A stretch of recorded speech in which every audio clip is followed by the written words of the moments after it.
Hi friends, ఈరోజు మళ్ళీ మీకోసం ఇంకో రెసిపీతో వచ్చేసాను. అది కూడా గుత్తి వంకాయ ఫ్రై అనమాట. సూపర్ టేస్టీగా ఉంటుంది. మీరు ట్రై చేయండి.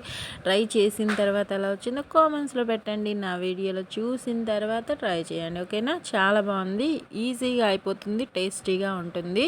ప్రాసెస్ ఇంగ్రీడియంట్స్ చూసేయండి. మరి 1/2 kg వంకాయలు తీసుకున్నాను నేను, గుత్తి వంకాయలు. ఇంకా కారం చూడండి నేను ఎంత వేస్తున్నానో, అంటే 1/2 kgకి చేస్తున్నాను అనమాట. ఫుల్ స్పూను 1 స్పూన్ దాకా కారం వేసుకున్నాను. ధనియాల పొడి ఫుల్ స్పూన్ వేసుకున్నాను, 1 స్పూను. ఇది గరం మసాలా 1/2 స్పూన్ సరిపోతుంది. ఇంకా కొబ్బరి పొడి అనమాట. కొబ్బరి పొడి ఒక 1 స్పూన్ దాకా వేసుకుంటున్నాను, పెద్ద స్పూన్ తోటే. ఇంకా వేసేసుకొని సాల్ట్ తగినంత, అది కూడా ఒక 1 స్పూన్ దాకా వేసుకుంటున్నాను. కరెక్ట్గా సరిపోతుంది. సరిపోకపోతే చెక్ చేసుకొని మళ్ళీ వేసుకోండి. ఇదేమో అల్లం వెల్లుల్లి పేస్ట్ ఫ్రెష్గా పట్టుకోండి, అప్పటికప్పుడు టేస్ట్ బాగుంటుంది. అది కూడా ఒక 1 స్పూన్ వేసుకొని చక్కగా మిక్స్ చేసుకోవాలి. ఇంకా ఉప్పు వేసిన నీళ్ళల్లో మన వంకాయలు ఉన్నాయి కదా, అవి వాటిని 1/2 kg వంకాయలు అని చెప్పాను కదా, నీట్గా కట్ చేసుకోవాలి. అందరికీ తెలుసు కదా, గుత్తి వంకాయలని 4 పీసెస్ లాగా ఇలా కట్ చేసుకుంటాము, 4 బద్దల్లాగా. ఇంకా అన్నీ అలానే కట్ చేసుకొని ఉప్పు వేసిన నీళ్ళలో వేసుకొని మనం చూపించిన పౌడర్స్, ఇంకా 1/2 స్పూన్ అంత పసుపు వేసుకొని చక్కగా మిక్స్ చేసేసుకొని ఆ మిశ్రమాన్ని మిక్స్ చేసిన తర్వాత ఈ కట్ చేసి పెట్టుకున్న వంకాయల్లో వేసుకోవాలి. ఇంకా వేరే ఇంగ్రీడియంట్స్ ఏం వేయలేదు, ఇవి ఉంటే సరిపోతాయి మన ఇంట్లో. ఇంకా చక్కగా మిక్స్ చేసుకొని వాటిల్లో చక్కగా స్టఫ్ చేసుకోవాలి.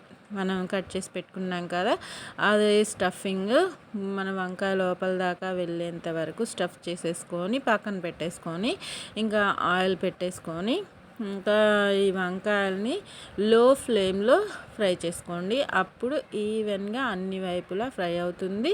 ప్లస్ చూడండి, స్టఫ్ చేసిన తర్వాత వంకాయ ఎంత కలర్ఫుల్గా ఉందో, టేస్ట్ కూడా అంతే బాగుంటుంది. ఫ్రెండ్స్, కంపల్సరీ ట్రై చేయండి, ఈజీ రెసిపీ కాబట్టి.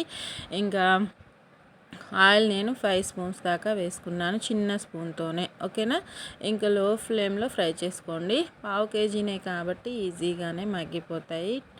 ఫ్రెష్గా ఉన్నాయి చూడండి, బాగుంటుంది టేస్ట్. ఇదిగోండి, మూత పెట్టి మగ్గించుకున్నాను 10 మినిట్స్కి. ఇలా ఉంది అంటే మనం 2 వైపులా టర్న్ చేసుకుంటూ చక్కగా ఫ్రై చేసుకోవాలి కాబట్టి నిదానంగా టర్న్ చేసుకోండి, దానిలో ఉన్న స్టఫ్ బయటికి రాకుండా, ఓకేనా? స్పూన్తో అయినా టర్న్ చేసుకోండి, ఈజీగా ఉంటుంది. ఇంకా అన్ని వైపులా టర్న్ చేసుకుంటూ చక్కగా మనకు వంకాయ మగ్గిపోయేంతసేపు లో ఫ్లేమ్లో మాత్రమే కుక్ చేసుకోండి. మనకి ఏ కర్రీ అయినా లో ఫ్లేమ్లో కుక్ చేస్తే టేస్ట్ చాలా బాగుంటుంది, ఓకేనా? ఇదిగోండి, బాగా ఫ్రై అయిపోయాయి.